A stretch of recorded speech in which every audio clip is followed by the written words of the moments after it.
This is Blending checking in.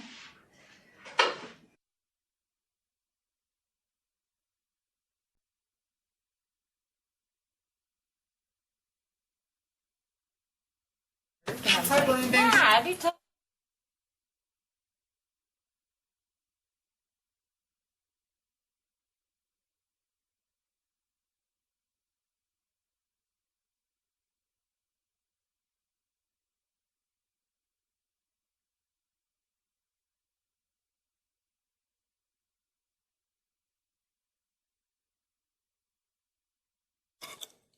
Hi, this is Price checking in. Can you hear us and see us?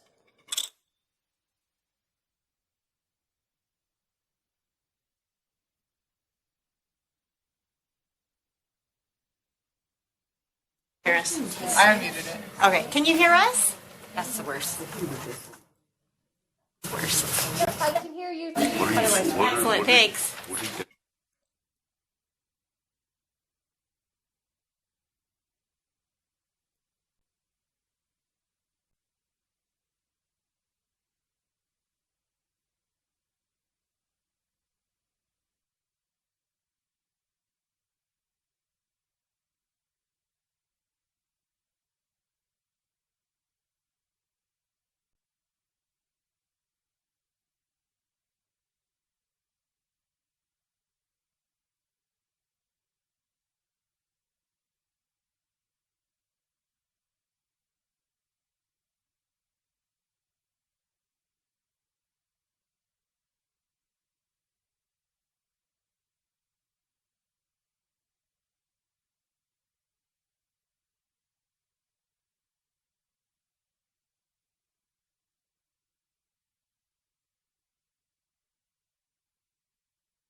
You just take it off when you talk.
suicidal ideation. If it's either A, happening or Hi, Allison. I'm going to meeting. They're able to C, plan pulmonologist, an actual like allergist. suicide. Or if it's the first time they've So that you used can seizures for that. some kind of reactive kidney disease or Exactly response to where something. that So, or like that to find out Someday in the future, what's the intent, where's the intent. insurance companies take it There's not usually that those are because it's something. stops the parents from having to go to the. but, well, here's the thing is, do any insurances pay for it? Usually the hospital will just do a safety contract and then send them on their way. Unless it's severe enough. So yeah, Because if you if you ever run select health, and I don't know if suicidal ideation, that's a perfect fit for that. I'm going to assume that if they Like I said, they have that. but An intent, there's planning, there's the numbers with that support suicidal ideation, then keeping them out of the ER, it's definitely they would. compliance, you know. So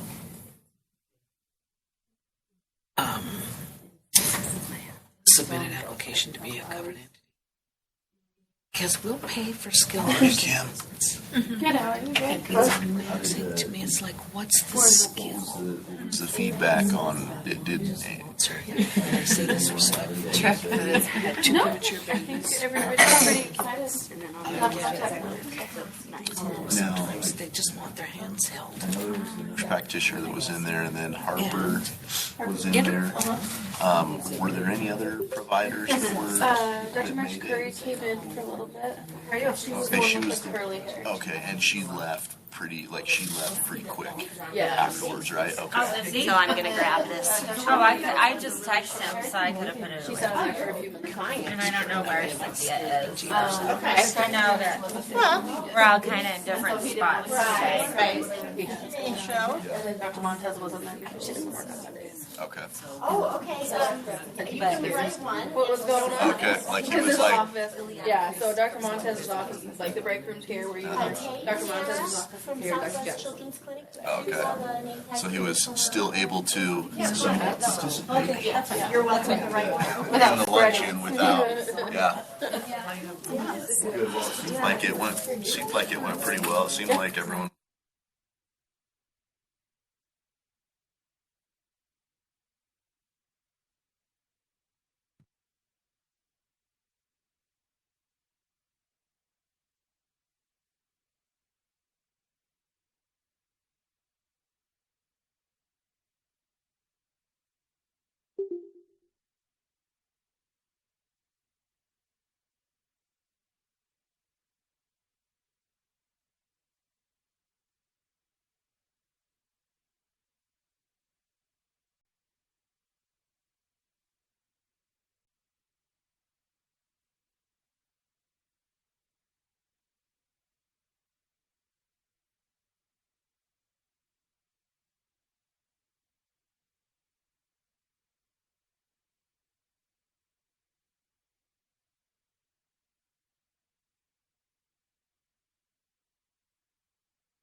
We'll probably have some people continue to come in, and we'll force them to sit on the front row because that's what happens, right?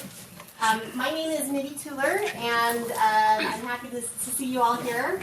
We like to start these meetings with introductions, so we'll go around the virtual and other rooms, as it were. And so we have a number of people on GoToMeeting, and we'll ask Linnea if she will make sure that they get their names read or that they're able to introduce themselves.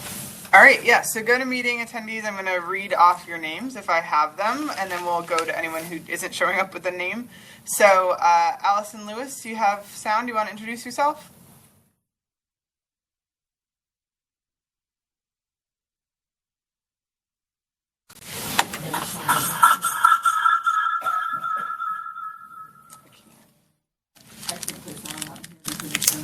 Yeah. Oh, she's just gonna All right. type. All right, so Allison says she's the medical home coordinator from Wasatch Pediatrics. Which location, Allison? St. Mark's. St. Mark's. All right, great. Amy Spears.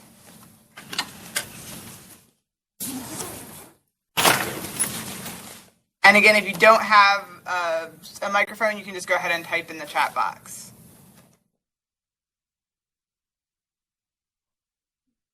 Or if you can't type in the chat box, then all right too. All right, why don't you? All right, Katie McClurg. Katie McClurg, Intermountain Kearns Clinic Nurse Care Manager. Hi, Katie. Melinda Tibbles.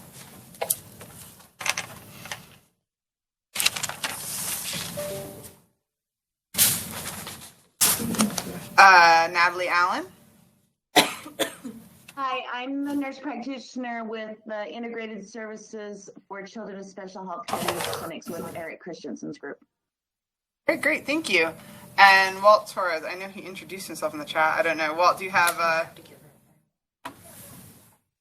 So, Walt Torres with Integrated Services Program. And then Amy. Oh. And Amy Spears, Amy Holiday, Amy Holiday Peds Care Manager. Anyone else on the call? I had a couple people who have just like caller names. So if anyone else is on the call who wants to introduce themselves remotely, go ahead and type in the chat box. This is Nikki with Busy Bee Pediatrics. Okay, great. And I think we've got a couple people just hopping on right now. So Jade and Jan, if you want to introduce yourselves, if you have either in the chat box or... Okay. So someone says don't introduce me, I'm just here for a couple minutes. Hi, Jade. Anyone else who is on the call who wants to introduce themselves? Otherwise, we'll hop on to the remote site. So. Great. All right. So we just have one person joining us from Landing, and we're happy that you're here. Do you want to introduce yourself? I don't know if you have to unmute. She's our care coordinator. I'm Kelsey. I'm the coordinator for the Landing Special Needs Clinic. Fabulous. Welcome, Kelsey. Thank you. Okay, and then Linnea, why don't you go? We'll go around the room. So I'm Linnea Bauer. I'm the Portal Services Support Manager for the Medical Home Portal.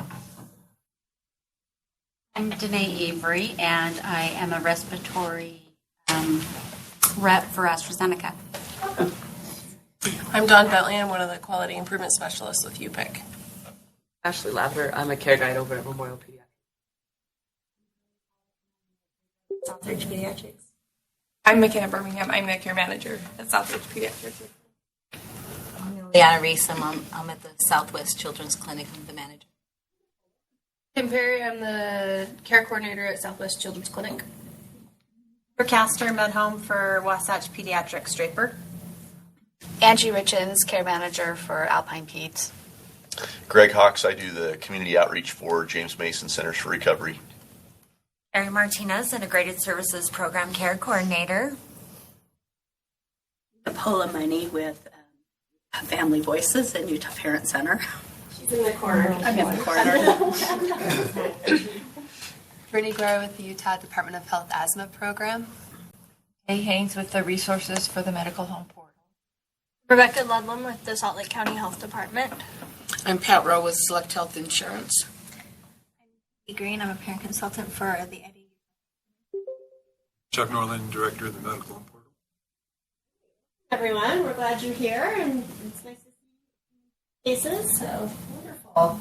All right, so our agenda today, as usual, we do our introductions, we go through any housekeeping stuff, and then we have a little bit of time so that anyone who's on the call in any way, if you'd like to share a case with us, or if you'd like to talk about any resources you've identified, any quality improvement wins that you've had or losses, motivational interviewing, really anything that you think could be of benefit both for you and for those in the room and those listening.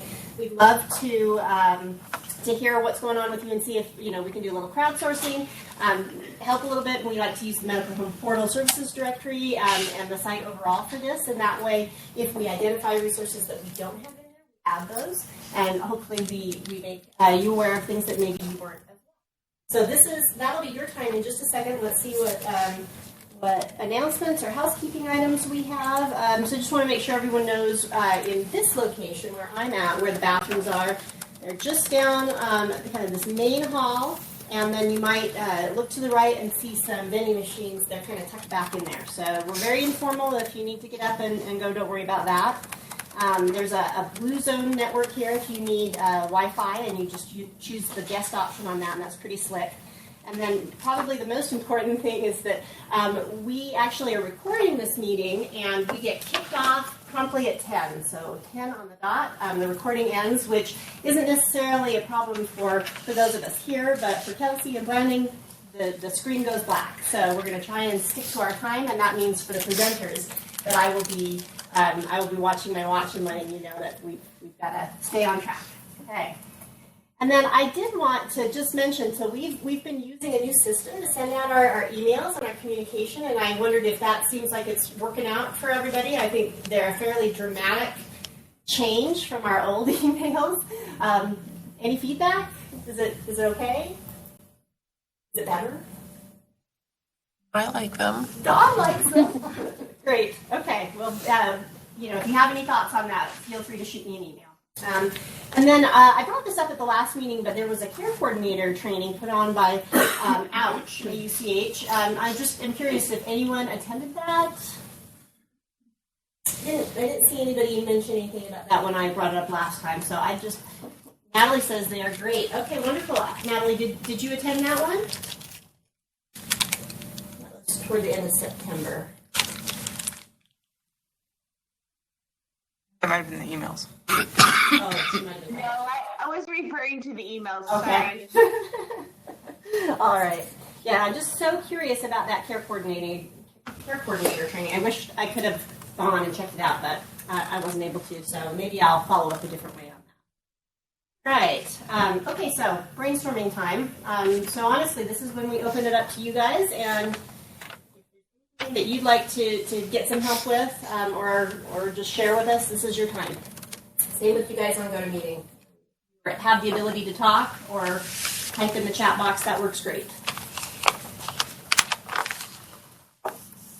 I'd like to know if any of you have any great ideas for therapy counseling for our parents of kids that are really medically complex.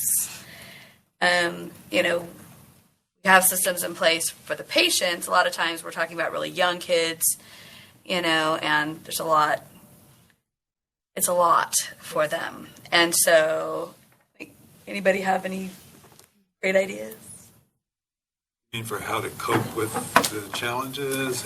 Yeah, not necessarily hooking them up with resources, those kind of things, but personal coping for kids that are having, frequent hospitalizations or whose, prognoses are not stellar.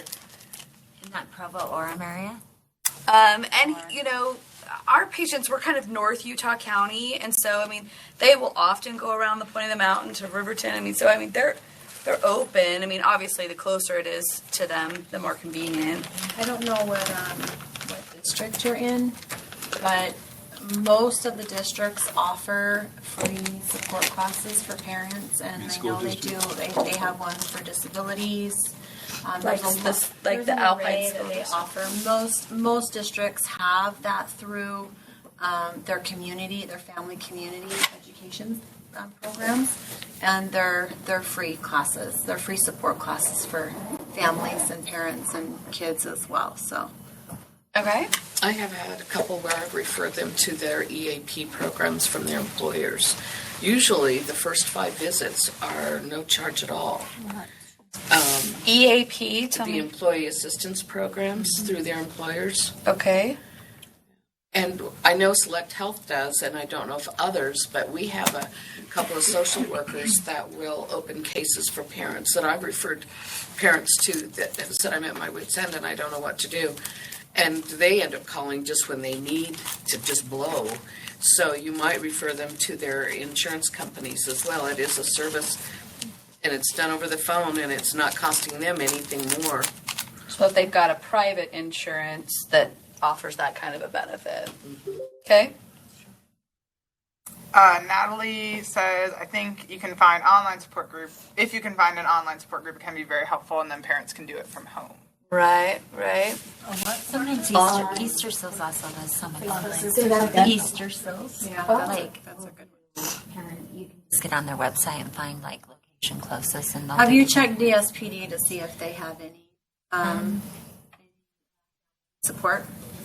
No, but I'll call. Gina and DSPD does, and they contract through us at the Utah Parent Center, so we have family-to-family networks throughout the state. When it comes to kind of the complex issues and somewhat life-limiting, I have personally found that Rainbow Kids has a closed group as well.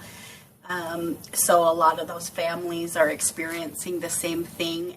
And then also through some of our family support groups online, we have found referrals to therapists that are parents themselves, or not parents themselves, have a lot of experience with the emotions that we as parents are going through as we know that we're losing our child, or the constant hospitalizations and stuff as such. So it's kind of, there's not a great way to know one referral, but if they get connected with any parent support group, even if it's online, that's where they're finding some of these. But I can at least, the ones that I was referred to, see if I can send those back out through the portal. Okay, that'd be awesome.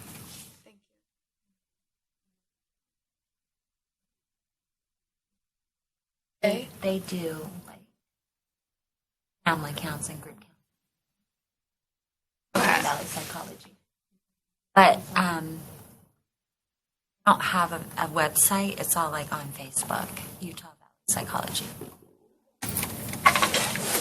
This is what I was thinking of when we were talking about this, but I do believe that there are a number of districts that do stuff like this. I don't know that we've got it captured.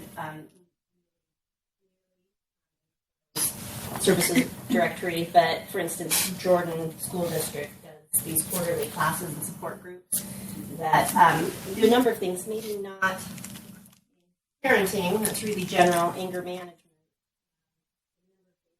There's no cost if you're in the Jordan School District, so there might be similar kinds of offerings in other districts, and figure it out to see if we could get that more clearly listed here, but also might be worth a call. Okay, thank you. I just want to give a shout out to the Utah Center for Assistive Technology. I don't think anybody's here, but I was pretty dumb in thinking that they couldn't help with a situation with a child, because I kind of thought that they leaned more towards adult technology and that kind of thing. But I recently have been working with a family whose 9-month-old baby ended up with a brand new trach and is now vent dependent. Problem is, mom's deaf. and she can't hear the alarms at night. And there's not enough community support for skilled nursing at night or private duty nursing. And this poor baby has been in and out of the hospital just frequently. But I called them and I said, I don't know if you can help me. Not only did they help, but man, did I get a whole bunch of stuff. And I sent them pictures and they asked for this. And the next thing I knew, they had an entire system prepared and ready to go so that this child could go home. And anyway, I just felt like I needed to say yippee skippy to those guys because they were tremendous to work with. They are fantastic. Yeah. No, I totally agree. I've heard just very similar kinds of things about them and their assistance. So that's great. Yeah. Glad to hear that. Declan? Terrific. Oh, okay. Just to follow up on that, Pat, is that they also have teams that go out through the school districts trying to catch some of those kiddos that could really benefit from assistive technology, and that could be very low tech as well. So they have school teams, and I think they're referred to as UACT, but yeah, it's all through Utah Center for Assistive Technology as well. So it's kind of one of those hidden gems that we need to figure out how to get more families aware of it. Well, they were so willing and so good and so responsive. Right.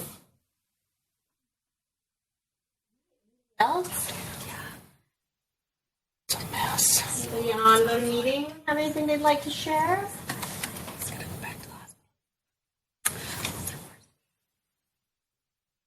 back up there now. Well, that's not a problem because we have a lot going on in our main presentation today. So we will turn the time over to folks with Utah Asthma Resources and Programs. So Brittany, if you want to come on up. PowerPoint. All can come up. That's what Danae. You don't have to come up. You were Danae in the room. So I'll just let you know, with our multi-connected system, we can't do this in presenter mode. It won't display to the folks who are on GoToMeeting, so sorry, this is as good as it gets on it. If you want to just minimize it and go to your videos when you're ready. Okay. Perfect. Thank you. So I would just scroll through. Or you can use these arrows and they'll Okay. the down arrow. So. Oh, cool. Well, thank you for letting us come today. We're really grateful for the Utah Children's Care Coordination Network to talk with people who are really out there working with these families. And so we're here with asthma. Asthma is a very common chronic condition among children. You may not have seen it. How are you guys? Do you feel like you have populations of asthma kiddos and that you work with? Raising hands, nodding. Awesome. So hopefully this is relevant to you and landing and good meeting. So I'm with the State Health Department. We're in our 5th year of our 5-year grant. So it's the very end of this grant about comprehensive asthma control. That was kind of the focus for the CDC federal funding. And so with the money, we've been trying to promote better collaboration between public health services and healthcare services. And you guys really are that link, I think, in a lot of ways. So some specific resources that we offer for clinics, we have listed here, and this is basically the bulk of what we'll be talking about today. So I'll cover a few of the first ones, and we'll turn to Rebecca, talk about the home visiting program in Salt Lake, and it's also available in Utah County. And then Don will talk about the Utah Learning Cloud with Project. I'll let them go into more detail. Before we get into that, some resources we offer that you might be familiar with or interested in taking advantage of. One of them is the Asthma webinar series. It's free.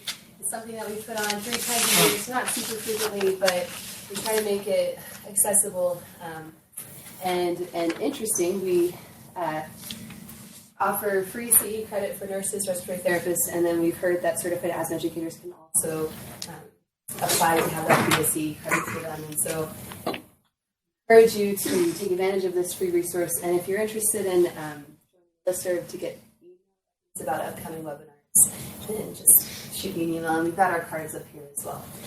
So that's something I hope you all take advantage of. Even if you can't watch it live, we have them all recorded on our website, and you're welcome to just check it out for your own information. But for the CE credit, you have to watch it live.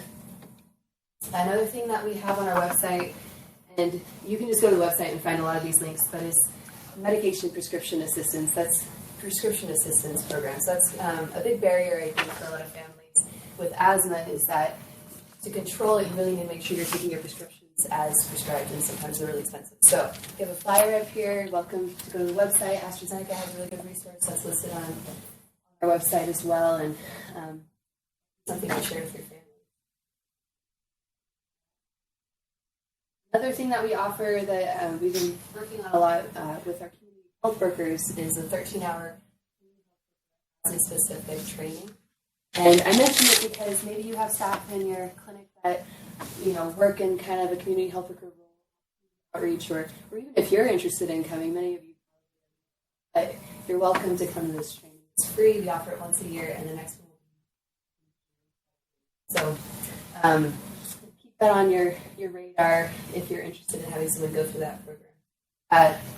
Just briefly on the flyer here, you can see we go over asthma basics. We talk about triggers and remediation, and then we talk about how to assess and monitor with asthma control, and specifically what a community health worker or somebody in the community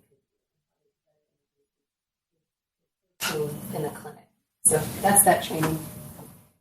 And then just to shout out to our website, we do have a lot of resources on our website in Spanish and English that talk about asthma. So this is just an example of the asthma basics fact sheet. It's in English and Spanish, and I printed off a couple here. We also talk about triggers in the home. We have myths and facts about asthma, different fact sheets like that. So this is, if you just go to our website and click around, you'll find them. Or if you want me to direct you to that later, I'm happy to send you. I think these will probably go out, so you can just click on that link. But feel free to take advantage of those fact sheets if you'd like. And then we also have some additional patient education tools, specifically these videos. We contracted a couple years ago to put together that you can show your patients to remind them how to use their inhaler. So we have, with a spacer, we have closed mouth technique and then to a couple other videos. People search it, but if you'd like we have asthma action plans, have a lot of materials that you might be useful. One last material, last one, is something that we put together when the guidelines came out in 2007. It's a healthcare provider manual. They'll print it for you and send it to you if you really want. You can also access it online, but it basically goes through the national guidelines for asthma care sections. And this is actually getting updated in the next year. I've heard that it's not going to make too many changes, so this is still a good base resource for you to consider having a copy of or looking through just to familiarize yourself with the asthma care. The last plug is, are any of you familiar with Living Well at all? Wonderful. A little bit, not blending. So it's something that the health department's tried to pull all of our different community classes, self-management education resources onto one website. It has a provider interface, it has a patient interface, and this is the website, livingwell.utah.gov. Familiar with it. And if you have people you think need additional help, you can often find it here. So it even shows you where the classes are offered in Utah. Then you can always refer people to call the health resource line specifically as well. So get you familiar with some of those resources. And we're going to now talk a little more in depth about one of the big programs that we've been Salt Lake County, Utah County to work on. It's a home visiting program. Rebecca. So I'm Rebecca Ludlam. I'm one of the health educators in the asthma home visiting program. I work for Salt Lake County Health Department. I also have my counterpart. The home visiting program serves people with severe or uncontrolled asthma of all income levels and all. So most of our participants are children. So it consists of 3 in-home visits over a period of about 2 months. We follow-up calls 6 months and 12 months after that. See how people are doing. that they may have thought of. So, wanted to share a little bit with you about what we talk about in these visits. For the first visit, we use this flip chart, and we can pass it around. You can see it. This is a resource that we have available if you would like to visit nearly clinics or whoever does asthma education. But we kind of on the first visit, it's mostly about the basics of asthma. What is asthma? What does an asthma attack look like? What's going on inside of your body when there's an asthma? Things like that. We also talk about triggers just a little bit. The second visit is all about these. But we just kind of help people identify what their triggers are and see what they're aware of already. Going through symptoms and emphasize emergency signs. Sometimes people don't realize that these are emergency signs and they need to get emergency care for those things. We do focus a lot on medication usage, experience on that first visit. So this is a chart with all the most common inhalers, and we let people identify what they're using and talk about if that's working and encourage them to talk to their doctor. And we also have spacers that people sometimes if they don't have one. So I just want to say if you guys can make sure you speak up because the remote participants said the sound is going in and out. I think if you turn, that's the speaker. I'll try to talk towards that as much as possible. Thank you for the reminder. So we do have like some pictures that we can give out to people as well. We talk about cleaning your inhaler and spacer. Sometimes people aren't aware that they're supposed to be doing that. And then one thing we really have a big emphasis on is proper inhaler technique using it correctly. And you all have in front of you the assessment we use with that, the SAAM checklist. So the grayed out ones are the key skills that they must be able to do those. The white ones are still important, but not as crucial. So we kind of go through that and help them recognize if there's things that they're doing that they could be doing better with that. And we'll do a little activity with that later, so we'll get some practice with that. Another thing we talk about on the first visit is asthma action plans. We want to make sure that everyone has some form of asthma action plan that they're following, and if not, we give them a paper that they can go take to their provider to fill out together. Yeah, that's pretty much the first visit. We do encourage people to ask these kinds of questions to their doctor, having that constant partnership with their providers to make sure that their asthma is constantly under control. So then the second visit, as I mentioned, really focuses on environmental triggers in their home. So we start off by going through a PowerPoint that talks about dust mites, heating, mold, pests, pets, pollen, strong odors, tobacco smoke, and a few others that are common. And then we go through their home with them and let them lead us on kind of a tour of their home of what they think might be contributing to asthma triggers in their home. And we try to be very respectful with that and let them be the guides so that they're the ones showing us rather than us going and pointing out, you need to do this and this and this differently. People don't like being told what to do like that. And they learn better if they're the one. They're more likely to make changes if they're the ones recognizing the changes themselves. At the end of each appointment, we also have people set goals. They need to be smart goals that are realistic for them to complete. And then we follow up on them. So they can be about anything we've talked about, or sometimes people set goals of things they just know they should be doing better. It could be with inhaler technique or with eliminating some trigger or many other things. And then on that second visit, another thing is we have a partnership with Green and Healthy Homes Initiative. Have any of you ever heard of that before? No? A little bit? few of you have heard of Green and Healthy Homes? Last year. Last year. Last year. Okay. Great. Well, they're a program that can help with home remediation for a variety of different health problems for low-income families.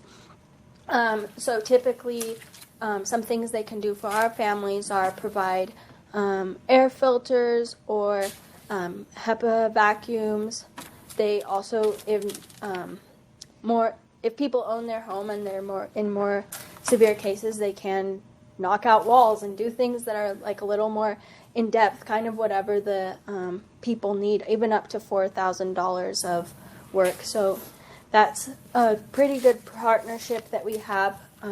Yes. Can you kind of explain how that works? It's like a grant program, have to be tapped into your program, have to have a diagnosis of asthma, or can it be any breathing condition? Or it is a grant-funded program, and it's not just for asthma. I'm not entirely too sure, but they do help with other health problems as well. And it seems like they've tried to form partnerships with clinics. Another big program they do is with lead in houses. And they are trying to form partnerships with local clinics. So I can put you or anyone else who's interested in contact with them, and I'm sure they'd be happy to talk more about their services and help connect you to things that will help your patients specifically. Do they need to be income-based? Though that is income-based. It's based on the federal poverty level, and I know that pretty much anyone who qualifies for Medicaid qualifies for their services. I'm not sure if it's the exact same requirements or it's slightly different. I don't know if any of you know, but yeah. I could give you more details though on that. Yeah. Thank you. That's a great question. Any other questions on this slide before I move on? Okay. Thank you. Okay, so these are some of the referral channels that we've been working with. Have any of you been involved with referring to the asthma home visiting program, or do you know if your clinics that you work at have? Okay, well, great place to start then. I'm glad we're doing this. But typically, this is what the referral process and feedback loop looks like, is that we at the local health department will make an initial contact with the clinic and develop a referral process. And then you at the clinic will figure out how you're going to identify patients who would benefit from the program. And if they consent to participating in the program, you would give the referral to us. We would then contact them, schedule appointments if they're interested. And then once they complete the home visits, we do send feedback to the clinics, and that feedback is quite detailed. So you have as much information as you want with that. We talk about the things we've talked about, their concerns, the triggers we've identified in their homes, any things that they were struggling with as far as medication. So a very comprehensive report that we can give back to the clinic, and then you can put that into the patient's chart and have that as a kind of a conversation piece to talk about follow-up when they come in for their visits. So we did get someone on the chat who said we've referred a few and most have been great experiences. Wonderful. Where were they from? It was Allison Lewis, and I know she told us where she's from, and I can't remember. St. Mark's. St. Mark's. Oh, okay. Yeah. Great. Awesome. Thank you. So these are some of the outcomes that we've seen from this program. It's been going for about 3 years now, so we're just starting to see some of since it takes a year for the full process, or more than a year, we're just starting to see some of this great outcome data, but we do measure their asthma control, and so we've seen by visit 3 that there's an improved asthma control test scores and higher usage of controller medication. You can see the percentages there. And then by the 6-month phone call, that's the follow-up, 68% of participants do report seeing an increased confidence in managing their asthma, so that's great. And then 12 months after completing the program, that's where we really start seeing the interesting results, that there's a substantial decline in asthma-related emergency department visits, a reduction in hospitalizations and in episodes requiring the oral systemic corticosteroid, the steroid burst. So that is really exciting to see such a dramatic improvement with that. Yeah. Okay, and the numbers are one thing, but it's also nice to hear from the participants themselves and hear the kind of experiences that they've had in this program, because it really impacts their lives. As I'm sure you've seen, patients with asthma, they're missing work, their children are missing school, the parents are missing work, they are worried all the time. It's hard to sleep at night wondering, will they have an asthma attack tonight or not, you know. So it definitely affects people's lives. So you can read some of these, and I'd like to share another story with you. This is from a different health educator. She said, I had a family who had moved here from Canada and had limited English. The daughter had been extremely sick from her asthma and wasn't improving. The mom found out about the program because she felt like there had to be something missing in trying to control her daughter's asthma. She called me and she said she wanted to learn all she could about asthma. At visit 1, we discovered they had their medications switched. She was giving albuterol every day and Q-Bar as needed. She explained that last time she went into the doctor, the nurse wouldn't refill their medication and she didn't understand why, because it was a quick reliever. She said the nurse explained to her several times, but with her limited English, she couldn't understand. We spent close to 2 hours with her and her husband going through the medications and helping her match the medications to what was on her asthma action plan. They also had poor inhaler technique, which we were able to teach them and they were able to correct. They improved significantly while having the correct knowledge and knowing how and why to take what medication and when to take it. So that's just one example. We work with a variety of families, some with limited English, some are actually on the higher income level, some are very low income, but each family situation kind of has their own challenges with managing asthma, and it's not easy for anyone. So it's very rewarding to be a part of that and get to know these families personally and help them hopefully improve little by little on that. So the program, as I mentioned, Utah County and Salt Lake County, and we are trying to expand. Brittany, did you want to say a little bit about that? Just really quickly, for anyone not in Utah and Salt Lake County, this is still something that, I mean, at this time under our current grant funding, we weren't able to offer it to more than 2 counties as far as grant funding, but we've been working through other avenues to try to get this service offered across the state. So some things that we've been working on is coverage and reimbursement efforts, specifically with Medicaid.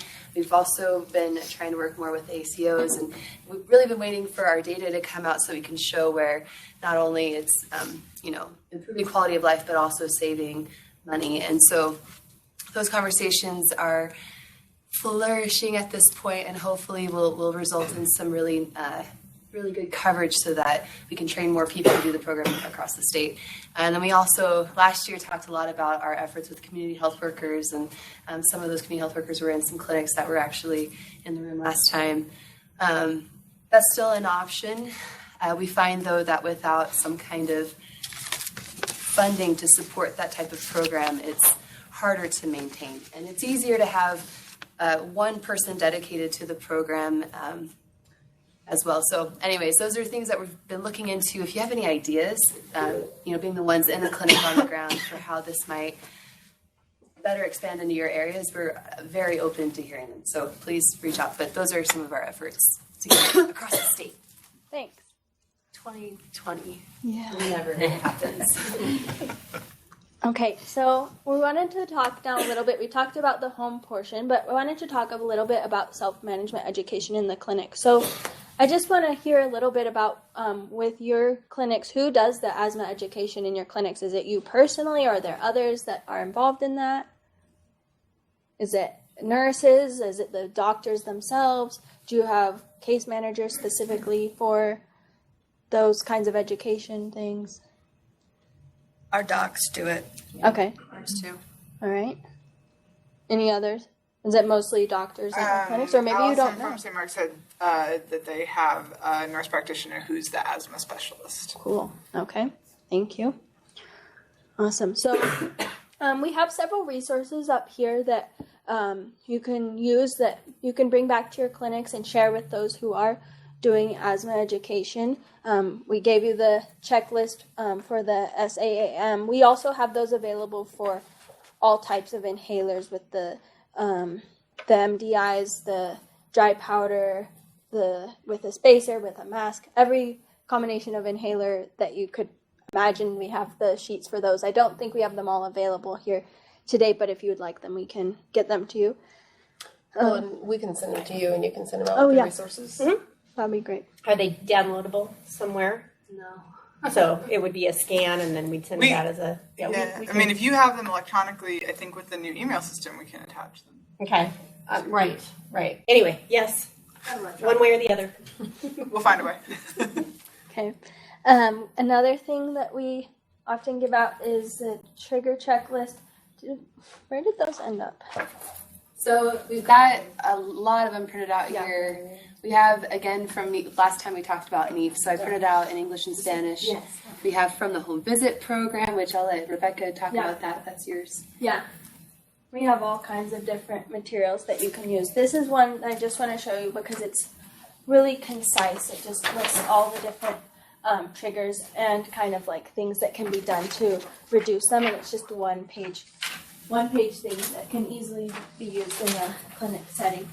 But I will let you come up at the end and look at all of these different resources that we have available. As we said, the flip charts, you could also take those back to your clinic as well. We have a few here, and we could send more materials. Let's talk about that really quick. So this is kind of a new idea. So you've been looking at these flip charts. I don't know if you noticed, but it has talking points on the back, which I think is so nice. But this was specifically developed for the health educators in the home visit program setting, and it has a lot of different topics. But we were thinking, and actually Dawn had this really brilliant idea. She was like, this is actually maybe a really useful resource in the clinic, something that maybe you could even use, to target certain educational concepts, or maybe it's something that we need to revamp to make a little more specific to the clinic. So we're interested in seeing and piloting this in clinics. We're willing to provide, we have a couple extra of the whatever this is, tea.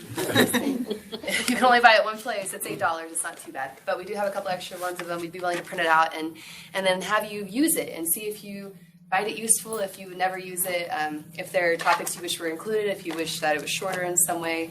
And then we could take that information back and make something a little bit more useful to you. But that's a new idea, and so if you're interested in doing that and using this resource, we'd love to get you connected with it and to follow up to find out how it was actually used. So talk to me or Dawn or Rebecca after about that, and we'll get you connected. We did get a question on the chat, which I think you guys might be going to get to, but I just want to mention it now since it came through, which is, are there any videos showing techniques as well, or do you have any that you use? And if so, are they in Spanish as well? I think you kind of mentioned that earlier, and I think you might be going to go back to it, but I wanted to mention. Yeah, we do have on the Utah Department of Health asthma program website, there are some videos that show proper inhaler technique, but they're not in Spanish. That's a really good point. But I'm sure that there are other reputable sources that have them in Spanish, and we can search for that and provide it to you. We've found some before, so we'll just need to send them over.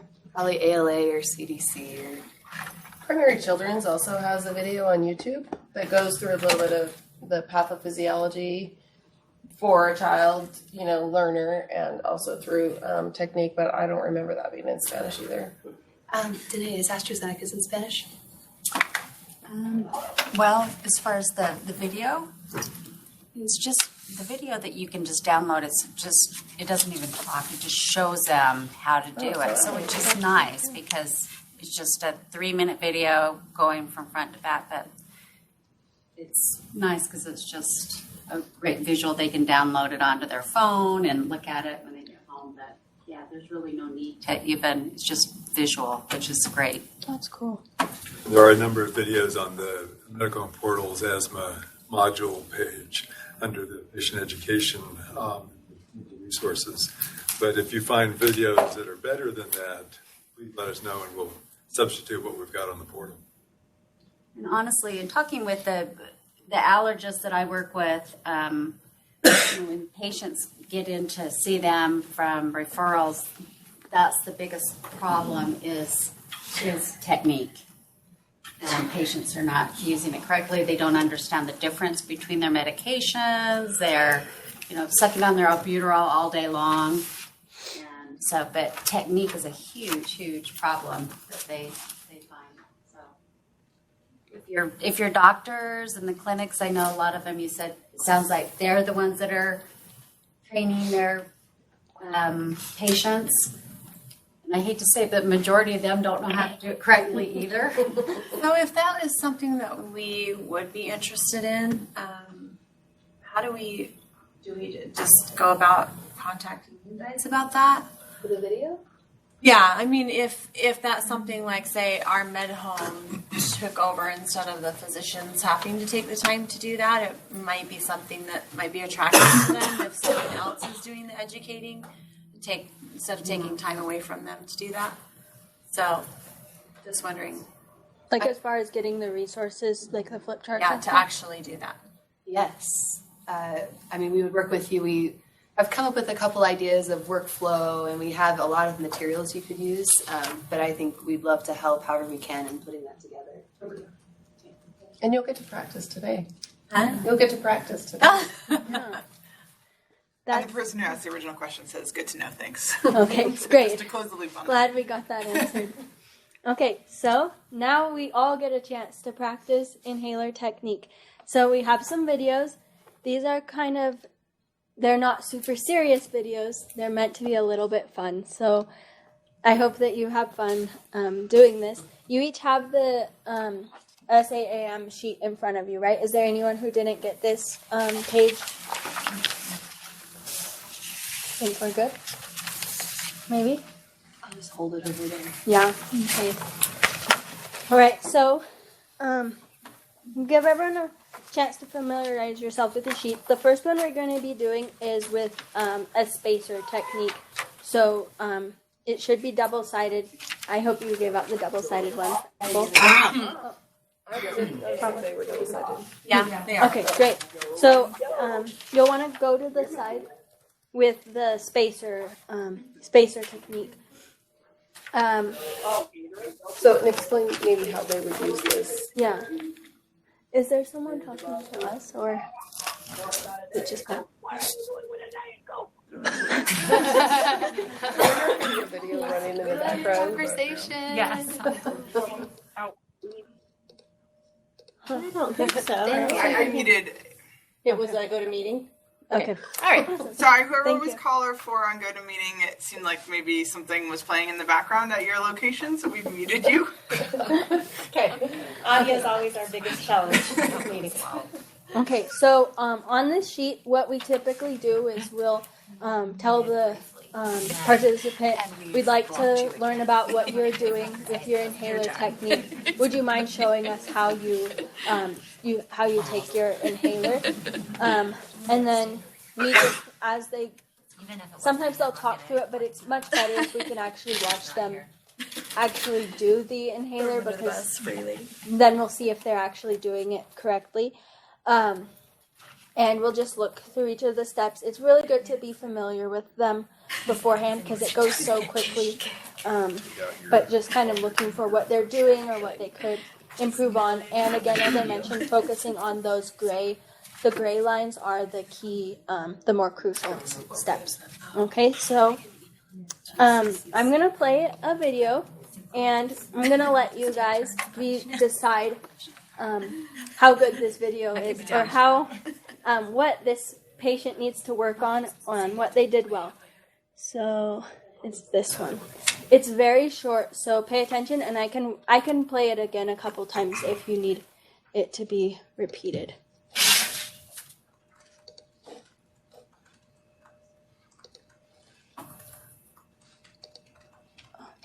Gonna go. Uh-oh.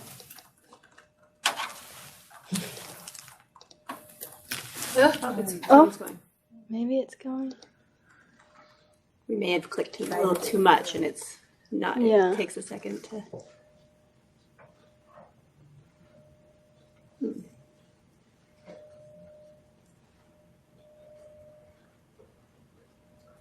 I wonder if I try a different one. If that'll be better. Or just try it again.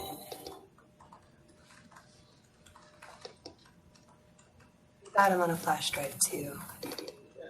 Ah, there you go. Oh, that's So what just it click did the once first and time. see what happens. I've never seen it turn black like that. A little background. His name's Garrett. He's the husband of my colleague, and he's amateur actor. This is his debut. Just kidding, but he's actually really good at this because it's harder than you think to like. Does he have asthma? Do you know? No, he doesn't have asthma. I wonder if you download it. It's just maybe. So I think if you go here. Okay. Okay. And download. Let's see if we can do it. Good idea.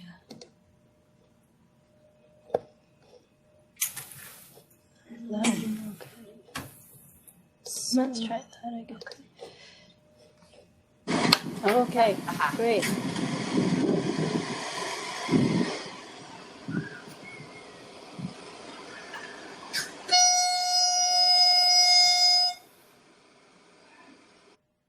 Okay, do you want me to play it one more time? Play again.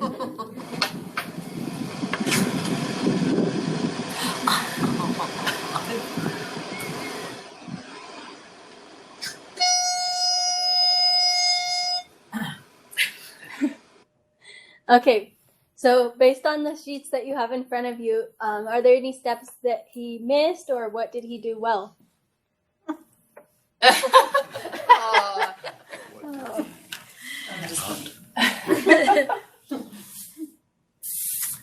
Or was it too funny that you couldn't pay attention to the steps? Shook it. Do we need it one more time, or are we good? Well, I think he shook it. Yeah, I did. And did he take the cap off? Took the cap off and shook it. So Breathe in deeply.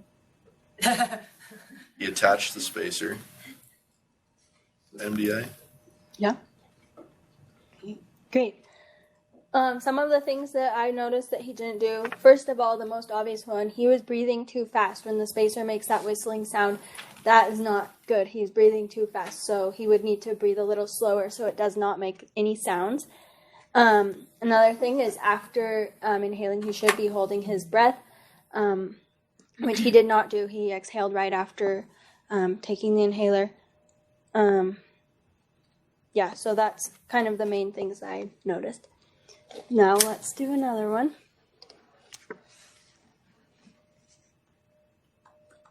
One question. Yeah. The sequence here says to prime after attaching the spacer to the MDI.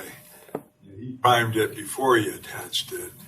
I've been wondering. It makes sense to prime before because you don't want to prime it into the spacer, right? Yeah, that's a question I've had. Brittany, do you know the answer to that? Or anyone? This just came from the CDC. Yeah, that's the order. But That's a good point. We could definitely bring that up. yeah, that's one thing I've been wondering about too. That doesn't. It's your way seems to make a lot more sense. Okay, here's another one. We always hope we're following smartly. Oh, I guess we do down there. Yeah. It doesn't like drive for some reason. So, Which is okay. so I think you might just Some of it from that previous. And Chuck, just as a follow-up, Yeah. I mean, it does say on here that there's another site you can go to for priming instructions for different types of inhalers, so that may also be a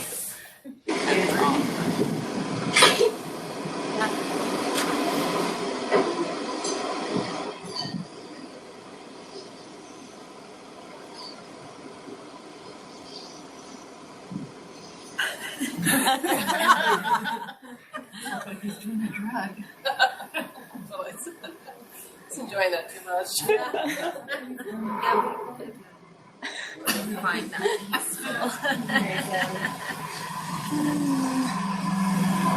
peaceful. Okay. So what did you notice about that one? Yeah. He didn't spray it. Like, he didn't. Oh, he spray. did. I think he might have. It was. Oh, okay. think I he didn't did. see that. It's not really obvious. It goes a slower. Oh, okay. Yeah. This one actually we couldn't find any major things wrong with it. You obviously saw he definitely was holding his breath with all the time he took while he was inhaling slowly. It didn't whistle, so that was actually a pretty good example that we wanted to show you. Oh my. And when you're using the tool she mentioned, the gray is the part where they really have to get that right. That's how you end up scoring them, is if they get the gray done. And then the white boxes are additional information, but maybe not as important in the actual scoring. Right. Yeah. Okay, then you can turn your sheet over and we're going to show you one with closed mouth technique. And Tell me with more about priming versus just a spray. Like, what are you talking about? So priming is to use it, especially if you haven't used the inhaler in 48 hours.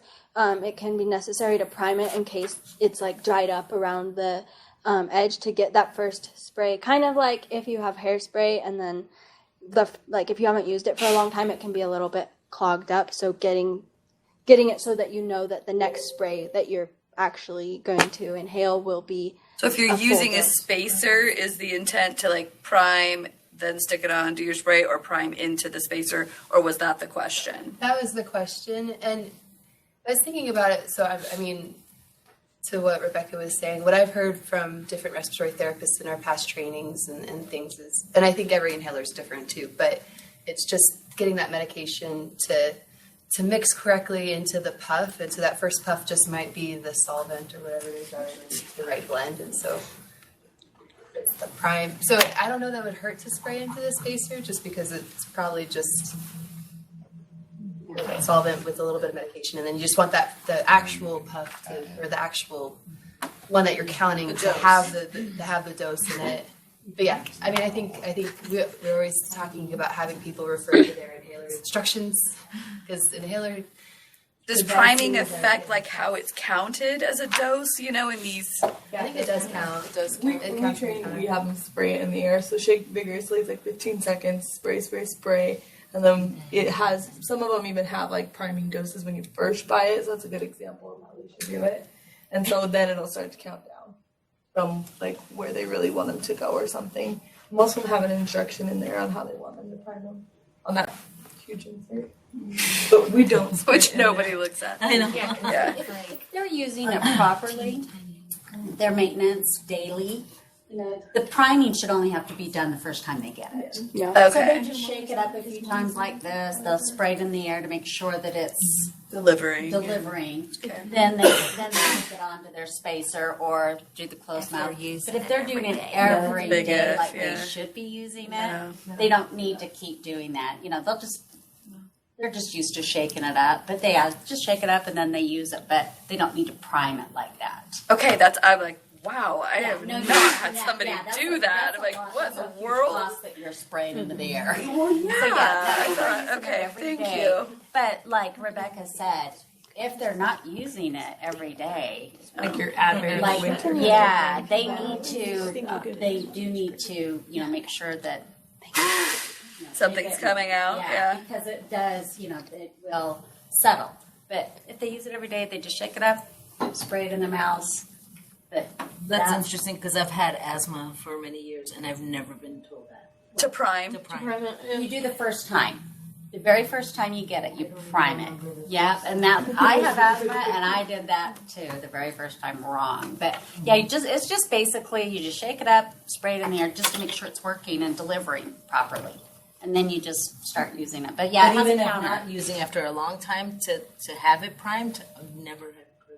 So rescue inhalers, if you haven't used them for a long time, then you will want to prime them and they're different per inhaler. So it could be if you haven't used it for 2 days or if you haven't used it for 4 days, and it's a different number of priming pumps per med. So definitely refer back to the. We find it really interesting because we're wondering how much our physicians really know what they're supposed to do. They don't. And that's the biggest problem is there's so many devices and so many medications, and so usually the providers, from what I understand and in questioning, they'll just say, here's the directions. They're pretty clear. But again, patients get home and they're so confused and they're, this is a brand new thing for them. And usually they'll skip the first step of even priming it. And that's what I did. I'm like, okay, well, I was so worried about the proper delivery that I didn't. The pharmacist is a good resource. And the pharmacist, but again, pharmacist would know better than the doctors Yeah. anyways. They don't know. They but won't you'd be know. surprised how And many the pharmacist pharmacists- always asks, do you have any questions about your medication? So encourage your families to say, yes, I have questions about my medication. Yeah, thank you. That's a great discussion and important topic. Would you guys like to do the one more without the spacer, or are we ready to move on? How does everyone feel? Also, Dawn, I don't know how you feel about time, I but just think you should at least see the video. He's so good. okay, Let's do it. let's do it. So this will be on the other side of the paper that says without a spacer, just directly into the mouth. Oh yes, I have. And we have lots of videos if you want to see more another time. And popcorn, hang out.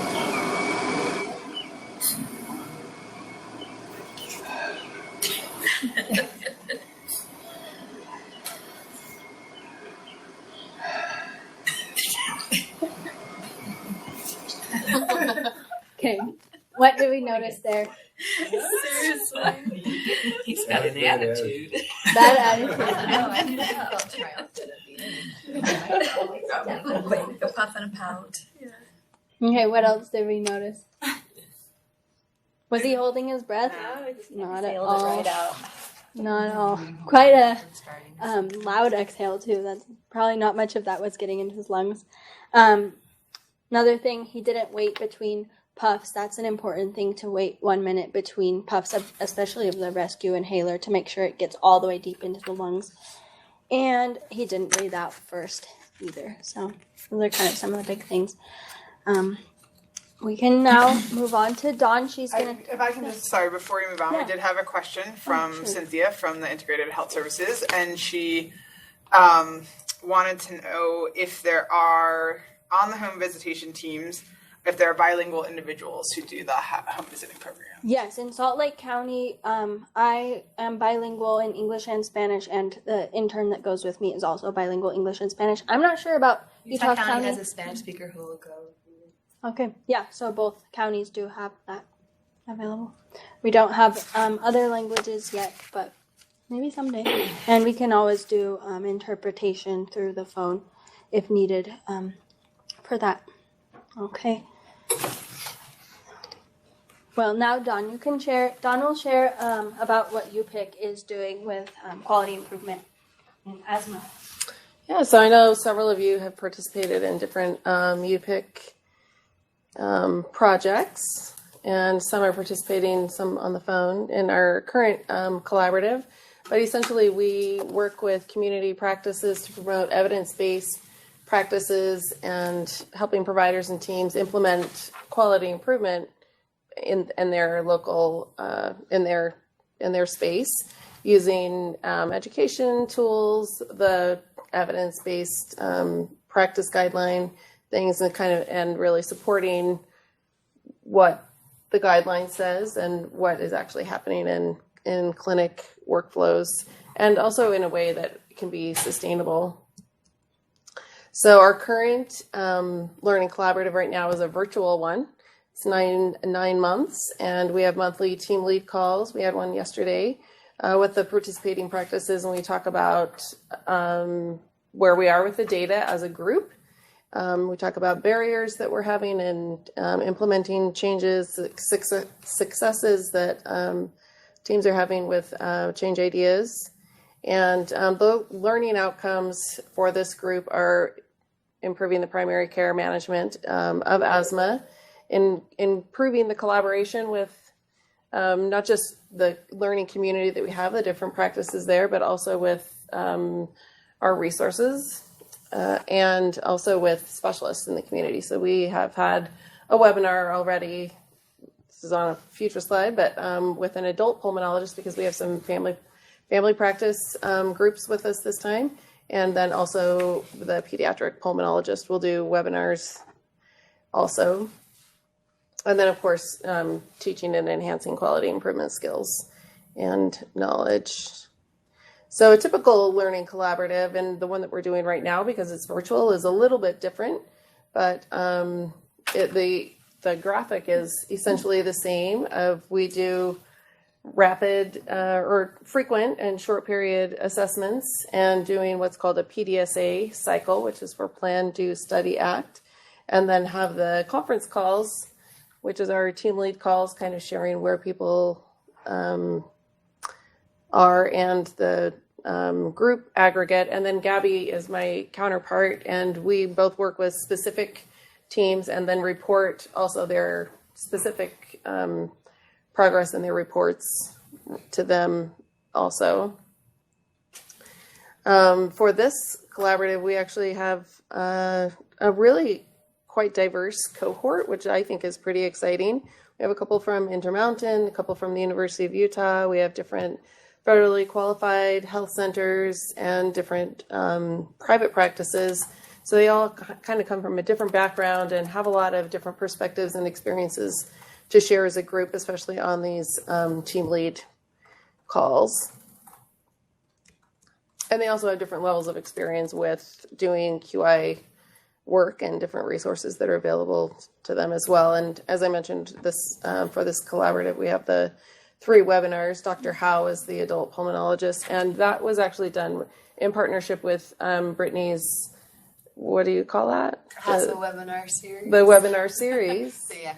And so that link is available on your site. And then we have Dr. Safi and Dr. Lai, which are both pediatric pulmonologists from Primary Children's, that will be presenting for us as well. And for this collaborative, we actually reduced the number of measures that we're focusing on based on feedback from previous collaboratives. And so our two core measures are using a validated tool to assess asthma control. And we do have some of those up here, the asthma control test, but there's also a GINA, which I don't think we have a copy of, which is, some clinics prefer that one because it's 4 questions. And the asthma control test is a few more, but both are validated tools. And so that's the one measure. And then looking also for that, the control score to be documented in the medical record. And that's going to be kind of a proxy measure of if control is changing when we are assessing with a validated tool. And then the other thing we're looking for is a current asthma action plan on file, or if they have documented informal asthma instructions in their record. And I think we have asthma action plans up here too. No, I didn't bring those. No. Which is funny because that's a big deal. So we'll send that out maybe with the resources. And then there are some of the clinics that we're working with that have chosen to do optional measures. And one is looking to see if severity has been documented. And I'm not sure if they're also following up on that measure to see if they have an inhaled corticosteroid prescribed. And also looking to see if they've received a flu shot within the last 12 months.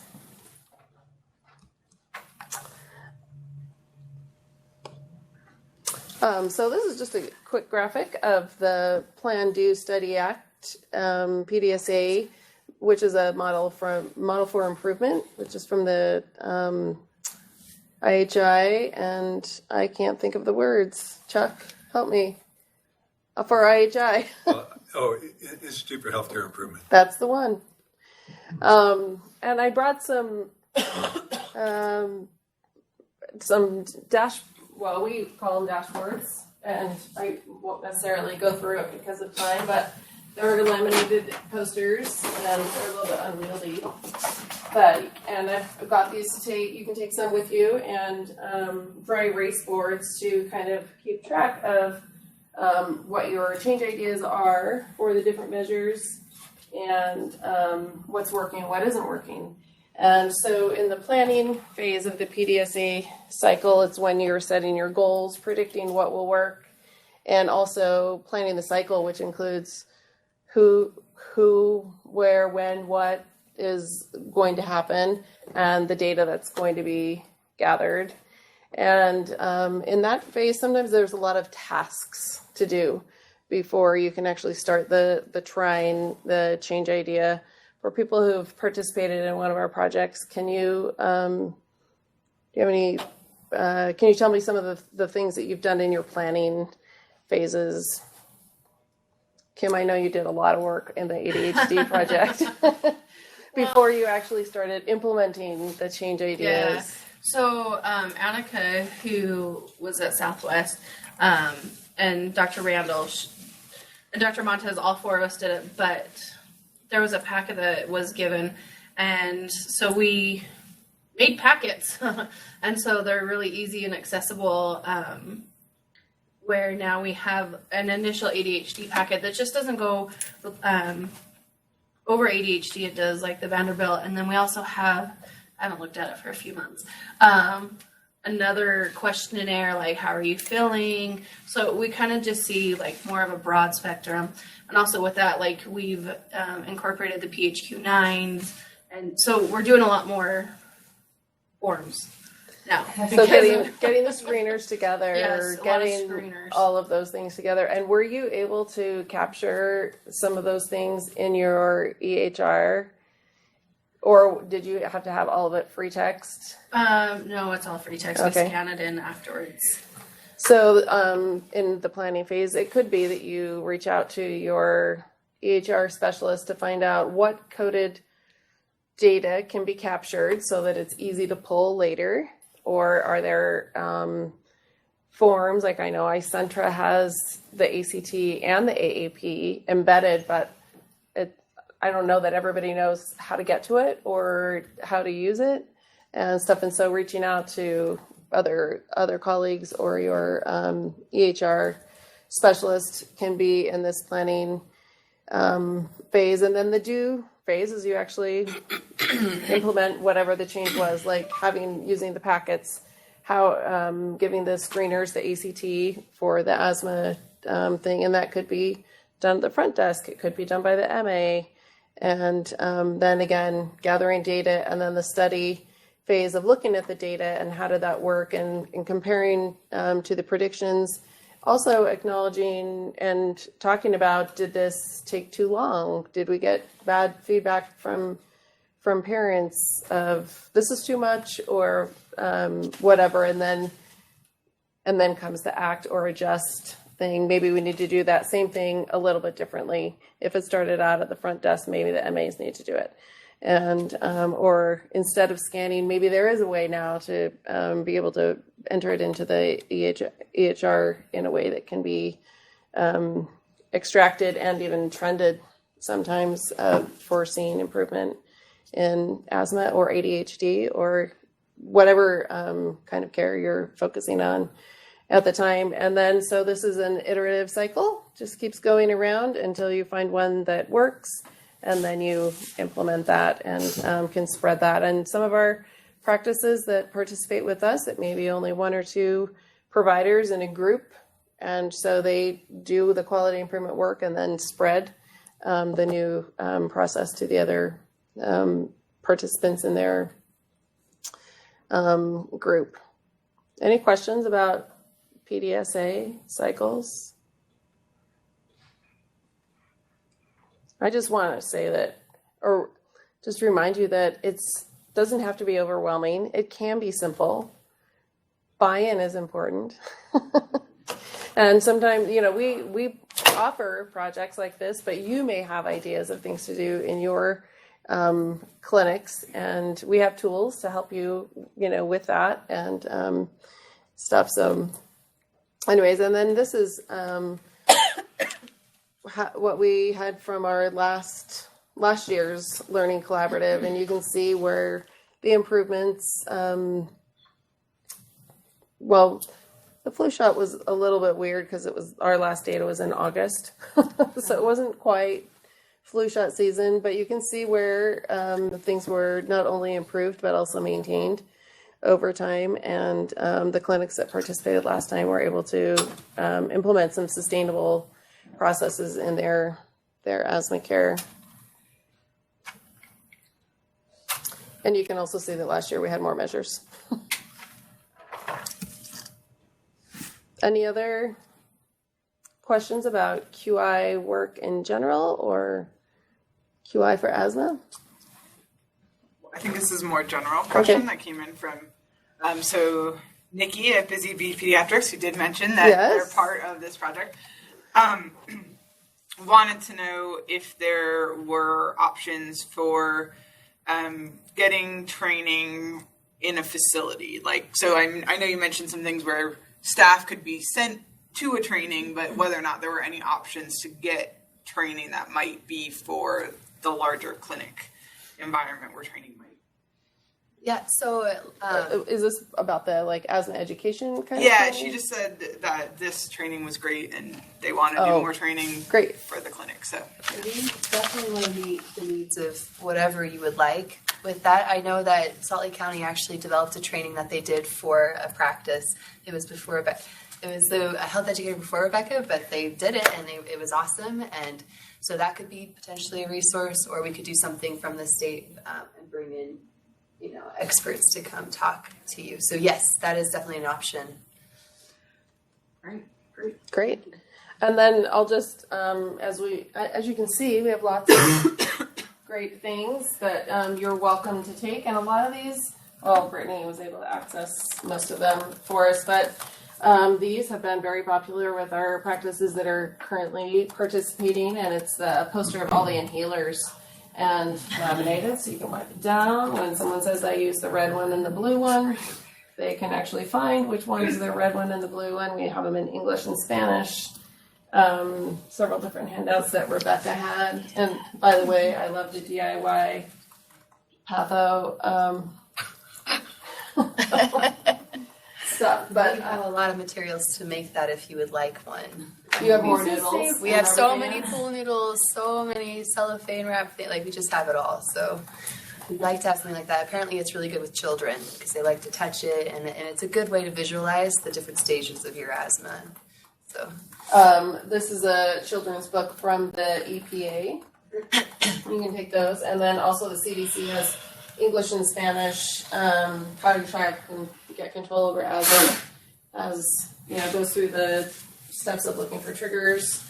This is in Spanish, coloring book, but we might be able to get it in English. But there's a lot of dual immersion, Spanish immersion classes, so you might have plenty of kids who could use that too. And Danae from AstraZeneca was able to provide us 3D models, and I have a couple more of these if anyone's interested, that also shows a normal airway, the airway with mucus, the swelling, the edema, and the bronchoconstriction too, just to have a visual when talking about that. And then Danae was talking about the video that has inhaler use without English or Spanish. It's just going through the motions. It's this QR code on this card right here, so you can get that. So anyways, you're welcome to whatever is here. Please take it. Do you do the same presentation for the team leads? On your team lead, This presentation? yeah. Did you guys? I'm just wondering if they have these same resources. They have some, but not all, because some of them I just got. Okay. But I plan to bring some over to Brittany. Yeah. I just don't want to take back stuff she already has. She has. I know we've got those in our these exam and the rooms. model. What about the flip chart? No. You can't take these, but I can No, get I know. one. Yeah. I'm interested in one of them. I Okay. just didn't know what she's got versus what's here. Yeah, so if you want to look and either make a note and tell me what you think she might like, or if you want to take some and then I can get more of whatever she wants, you can do that. I know that Carla was mentioning that we would like the actual action plan, because we'd like to put those in the exam rooms as well for great. reference. We have the inhalers, but she had mentioned yesterday the actual action plan, and I don't know if Brittany got very many of those or if she got any at all. Probably not that many. Probably not that many, and they are downloadable. And I was going to say too that some people have been able to put them into their EHR, but then they're like, well, it prints out black and white instead of having the green, yellow, red and stuff, but low tech Sharpie can make that work. Stuff. So I don't know what Great. the time is, but I know we're getting You're kicked good. off. Now we have 4 minutes. Oh, great. Well, that's great. So I will quickly wrap up and then let you guys come on up. But I'll just say, so I've been doing some research about purifying the air in our home. And I guess air purifiers are getting better and better and cheaper. And they're not necessarily so cheap that they're just accessible for anyone. But perhaps that Green and Healthy Homes initiative would help bridge that gap. But I purchased 2 for our house that are really, highly rated, and they have the HEPA. They have multiple filters, and I guess if you've got the HEPA stuff in there, it really, really makes a difference. They're able to now monitor that kind of thing and see the change. So just kind of throwing it out there, and I think below $100 for one of those that's highly rated is very accessible. You do have to change the filters, or get one that it can be cleaned, which bumps up the price a little bit, but equals out in the end. But anyway, just I've seen that recently too. So I also read an article, I don't know if you saw it, and some University of Utah researchers were doing some things about checking pollution indoors and outdoors, and sometimes our air is more polluted indoors than outdoors, which is pretty hard to imagine because it's pretty bad outside most of the time. And even one person noticed that their air was more polluted when she used olive oil for cooking. So she changed her cooking oil and stuff. And so sometimes it was better to open windows than close windows, especially when vacuuming and dusting and stuff like that. So I thought that was really interesting. It is. And I think maybe it's going to become the norm that we have these air purifiers in rooms in our homes. It's just going to be kind of like getting the internet, or, it's going to be one of those changes. But anyway, excellent. All right. So our next meeting is November 17th. It is the day before Thanksgiving. We hope that you'll try and make it. And of course, we try and make it as easy as possible for you by providing GoToMeeting. And also we have these other USU sites that might be closer for you if that's helpful. But we'd love to see you that day. We're going to be talking about palliative and hospice care and some associated topics. So thanks, everyone, and safe travels. Enjoy your fall break if that's something that you're going to be doing this week. Thanks, Kelsey. Mindy. See you later. That'd be the 21st. Mindy, yeah, you better check your date. I better check my date. Okay. Oh, it's a Saturday? It's a Saturday. You mean the 21st of November? I think I mean the 21st. Okay. We'll clarify that in the research. Oh, yeah. Oh, yeah. So, and I have changed to not need to. Yeah, I know. So, how many were involved while they were at primary? So what happened was I was care managing him before he ever got to primary because he was having like lots of this and also that. So I got the report that says, oh, he was inpatient, so I called and said, how are things going? How the reports and that kind of thing. And so, and then when he ended up getting sick and back Or I guess I'm leaving it out. ended up needing his trach and vent, the care manager from the hospital called and said, hey, this is what we need for you. I'm at Wasatch. And they had already ordered the the strobe light. Yeah. I noticed that on the discharge summary. Yeah, Okay. but it hadn't come, and it hadn't come. Oh, the other thing I did is I worked with Hanger Prosthetics to get his helmet. She's cranky.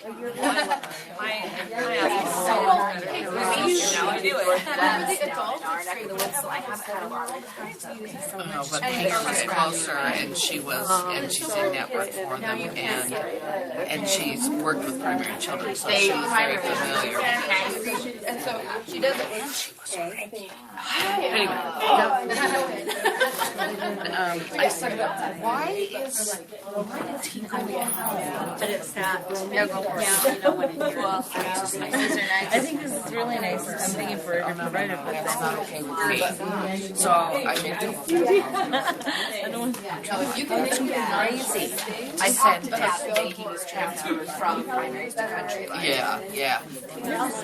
I'll try, because even at 4 o'clock in the morning when I have actually feeling pretty good. Okay. Very overwhelmed. Yeah.